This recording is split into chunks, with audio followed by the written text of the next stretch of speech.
हया और काले जादूगर का सामना।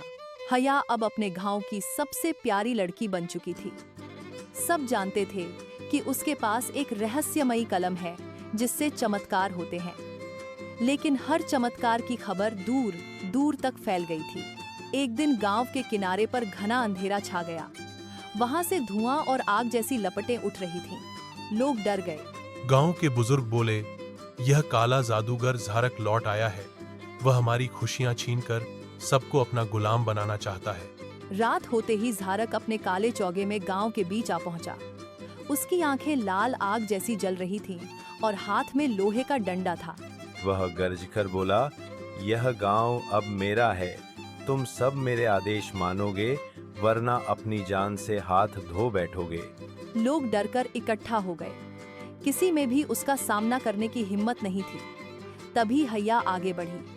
हया ने अपनी कलम निकाली और कागज पर लिखा। गांव के चारों ओर एक सुरक्षा कवच बने। तुरंत गांव के चारों ओर नीली रोशनी की दीवार खड़ी हो गई। झारक ने जादू से हमला किया, मगर वह दीवार अडिग रही। झारक ने क्रोध में कहा, तो यही वह लड़की है जिसके पास चमत्कारी कलम है। यह कलम मुझे चाहिए। झारक ने एक काला जिन्न बुलाया जो आसमान से उतरकर गांव की ओर बढ़ा। जिन्न की दहाड़ से पेड़ टूटने लगे, धरती कांपने लगी। गांव वाले डर के मारे चिल्लाने लगे। हया ने कलम उठाई और लिखा, रोशनी की तलवार प्रकट हो। उसके सामने एक सुनहरी रोशनी की तलवार प्रकट हो गई। हया ने हिम्मत दिखाते हुए जिन्न का सामना किया।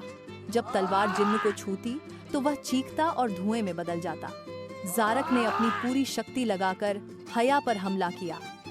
आसमान में काले बादल छा गए, बिजली गरजने लगी। हया ने कांपते हाथों से लिखा, सच्चाई और अच्छाई की शक्ति इस अंधकार को नष्ट कर दे। अचानक नीली चमकीली रोशनी पूरे गांव में फैल गई। जिन्न धुएं में बदलकर गायब हो गया और झारक जमीन पर गिर पड़ा। उसकी शक्ति नष्ट हो चुकी थी। गांव के लोग खुशी से झूम उठे। उन्होंने हया को नायिका कहा, लेकिन हया ने मुस्कुराकर कहा, यह मेरी जीत नहीं, बल्कि सच्चाई और एकता की जीत है। अगर हम सब मिलकर डर का सामना करें तो कोई भी अंधकार हमें हरा नहीं सकता। गांव फिर से खुशहाल हो गया और हया की जादुई कलम अब सबके लिए उम्मीद और हिम्मत का प्रतीक बन गई। दोस्तों, अब हम हया और उसकी जादुई कलम के नए चमत्कार की ओर बढ़ रहे हैं। अगर आप चाहते हैं कि हम इस कहानी को आगे बढ़ाएं, तो कृपया सब्सक्राइब करें और लाइक करें। Thanks for watching. Please like, subscribe.